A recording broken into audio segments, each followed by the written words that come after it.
Hi, this is Tom. Welcome to my channel. I'm going to discuss using the Model View Controller Framework. This will be a demo. And I'm going to start off by showing some images from this technique. This is based on the daily theme for today from the Midjourney Discord server, which is Apocalypse Core. This was my favorite style reference. I tried out about 3, I think. And this is the one I like the best, which has kind of a comic book look to it. And this is a cinematographic, it looks to me, type of style reference. This is back to the comic book one. I thought that worked particularly well for the theme. And here's some other style references and prompts. Okay, this was from yesterday. All right, this was the first one that I did. All right, so on to the demo. So I have a blog, which I'll put the URL for the blog in the description of the video. And it has a README. And the README will describe the Model View Controller Framework, or MVC. And what I did I have a session with ChatGPT. And what I did was run through the demo, and I found that it made the video a bit too long, the original demo that I did. So what I'm going to do is just go through what I recorded, because this will be a lot quicker way of doing it. Okay, so I started the session. I asked it about the daily theme, Apocalypse Core, asked it for description, gave me a description. I asked for a prompt. It gave a prompt. So this was just from memory from what it had from like yesterday, the last time that I worked with it. And that was this one, which I thought was quite a nice prompt and image.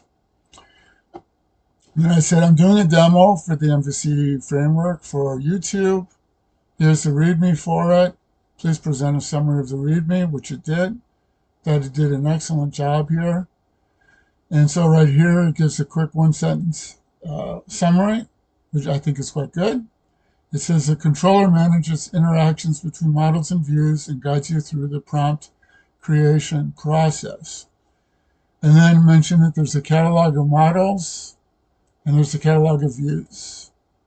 And the models defines the substance of the Midjourney prompts, and then the views define the look and feel of the prompts. Okay, and then one of the ideas here is that you can mix and match between models and prompts. So you can have different methodologies for constructing the substance of the prompt and then the look and feel. And so, for example, I have 5 different models that I've released and 3 different views. So that's 15 different combinations just by having 8 scripts. And then you can see like the more you have of each, the more that multiplies. So if you had like 20 models and 20 views, you'd have 400 different combinations that you could use. And then with each of the views, there are a number of different possibilities. So there's lots and lots, even just with the 3 views, there's lots of different things you can do. Okay, so I chose for the model one that's called MECP, which is Mixed Elements Constructed Prompt. And I asked it for a description of it, which wasn't quite right. So I gave it the actual script and then asked it again, and then it did it correctly. And this is a common thing if you've been working with ChatGPT, is that you'll need to refresh its context window. And so even though it can remember things across sessions, it still has the same issue that it doesn't always remember things exactly correctly. So you have to make sure, like it says right here at the bottom, on the disclaimer. ChatGPT can make mistakes. Check important info.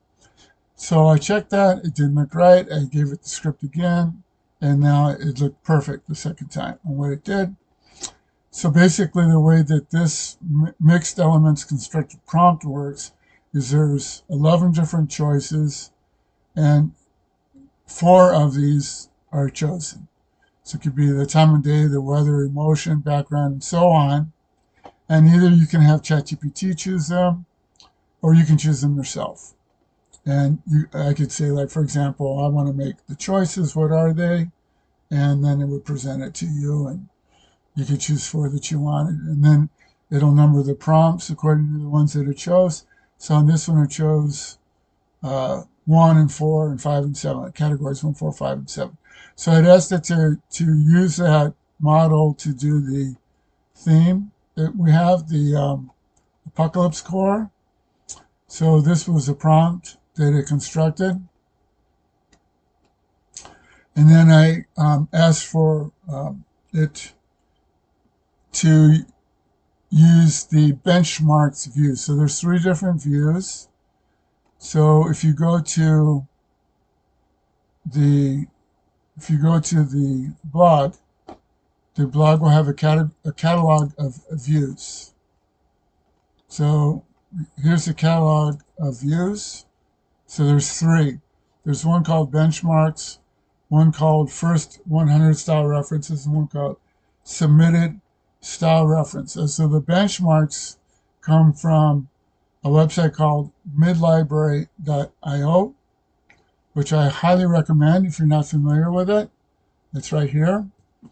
And this has a number of different styles, I think over 5,000 now.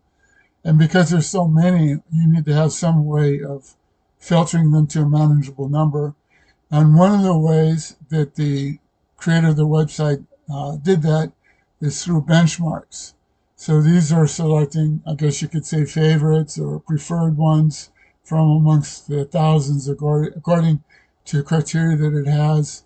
So it gets it down to a much more manageable number, 1 or 200. I don't remember exactly how many, but far less than the 5,000. So I created a catalog of these benchmarks, and the ones that I particularly liked from the benchmarks were techniques. Lots of interesting things in the benchmarks, and you can take a look at either on the website itself, or you could go to my blog, and again, I'll have the URL for it, and you can look at the view benchmarks right here, and then this will show all the different possibilities that there are, or you can ask ChatGPT to present them to you, and it can do that too. Like you could ask for what are the benchmarks in terms of the higher picture, higher view, like the genres, like not the individual selections, but the types.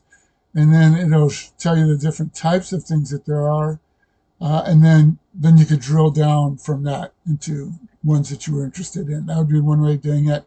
But as I mentioned, I particularly like the techniques. And so I had it do 3 different techniques. So I'll show the images for that here. So one of them was sepia tone. Then another one was infrared photography, which I thought turned out odd. So I'm not sure what happened here, but that's how the way, because normally the infrared photography would look kind of red, not blue.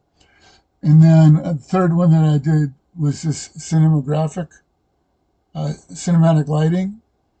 And then I did several with a different view, which was for style references. So for the style references, again, I'll go back to the blog. There's 2 different collections. So one is of the first 100 style references, and then the other is submitted style references. So the first 100, they work by numbers. And so these are 0 through 99. And then there's a content creator named Thane, who I just typed this out here. She has a great YouTube channel. Highly recommend it. And she cataloged this list that I'm showing. So she gave the names for these. Also on her channel, you can see what they all look like. And I use the ChatGPT goes off of the description of the names that she assigned to pick, which one it thinks would work well for a given prompt. And then there's another one called submitted references. So these are ones that master users of Midjourney, users that have tens of thousands of prompts that they've done with Midjourney. These are ones that they submitted as favorites. And so there's a catalog for these. And ChatGPT, I had ChatGPT create this catalog, and it came from this. This is the catalog I had to do for myself, which has the images of the style references. So you can look through these and pick out ones that you like the best. But for the one for the view that it actually uses, that doesn't have the images in it because it's it wouldn't work. You just want to be giving it text. So that's why there's two versions of this. And the one that actually uses is this one that says view submitted style references. So I ran through different combinations of the model and the view. So here's one here. I created this prompt. And then I said, here's a list of my favorite style references. And then also made a mistake in the syntax. So I corrected the syntax so it would know what that looked like. And then you can see it says memory updated. So it committed that to memory. And then it did it correctly. And then I asked it to do, I said there was a particular style reference that I liked the best, which was the one that gave it the comic book. So I asked it to do 3 more prompts using the same model. So the model, again, the model defines the substance of the prompt. So I said, please, using the MECP model, I said, make 3 more prompts. And then using the style reference, I guess it's 1987, is the one that I liked. That was the one that gave the comic book look. So it went and did that. It gives the 3 prompts. And then I asked it to discuss the first prompt. Please discuss the first prompt. And it did. So this is the prompt that it created. This is totally correct. And then it explained that it chose a weather condition, a background environment, an emotion, and a lighting choice. So for the emotion, it chose eerie stillness and foreboding. And you can kind of go through the explanation if you're interested. But you can see that this is quite a nice prompt that it created. And then to look at the images, a couple ways you can do this that I think work quite well is you can go to the legacy site. So that's legacy.midjourney.com, and then go to your images. And I upscaled ones that I liked, and I chose several of these that I liked. And you just go to the 3 dots and then open in new tab. And that's what I did here. And so I think this is a really nice way of looking at your images. And then when you're in a tab, you can press F11, and that will put it in a completely dark frame. So this is a technique I really, really like a lot. Makes it nice and big, fills up your screen, and surrounds it with black. So I think that's my favorite way of looking at them.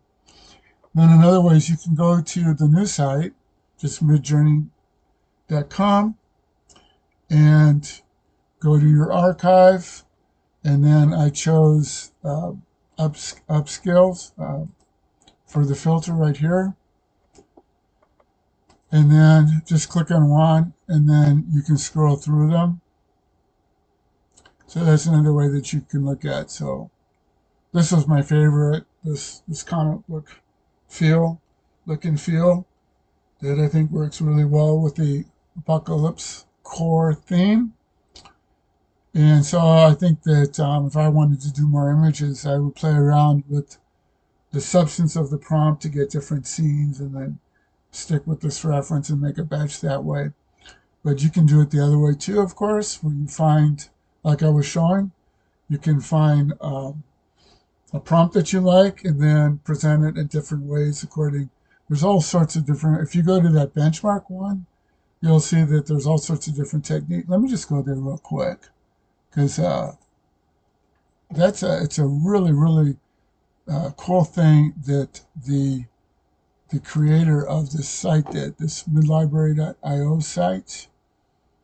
So here is the benchmark right here, view dash benchmarks. And you can see that there's different people that did different types of photography. You can see that there's different art styles, and these have the people associated with them. And then I mentioned that there's different techniques. Here's comic and graphic novel illustration. So this would be another way to try to get that comic book look. The ones that I showed were using style references. This is one I particularly liked. I've done a number with these, which are quite nice. These fantasy illustrations, and there's other illustrators that are listed here. And then you have different, okay, you've got designers and artists. This is another one I liked a lot. This traditional and folk arts, like the Ukrainian folk art, that is really cool. Number of these, lots of really cool stuff to play around with. And then there's the techniques. Here's the list of techniques. So I really like this a lot. So I would highly recommend in particular the techniques and the traditional and folk arts. So you could just ask ChatGPT, what are the traditional and folk arts techniques that you have in the benchmark views? And it would list them for you.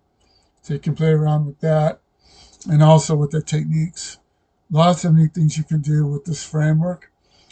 So I'll put the URL for the blog in the description of the video, and then suggest that you go to the README page to start off with, and then you can get a list of the scripts that you need for the different models and views in the controller. Now you don't have to, like I mentioned, like there's 5 different views, 5 different models, 3 different views. I would recommend just starting off with the MECP model, just that one. It's very flexible. You can do a lot with that. That's sufficient. There's only one controller. And then I would recommend giving it all 3 views. So I would recommend that you give it 5 scripts: the controller script, the MECP model script, and the 3 views. And that will give you tons of things that you can play around with to create all sorts of different prompts and give them different looks and feels. So I hope you find this interesting, and thanks for watching. Until next time.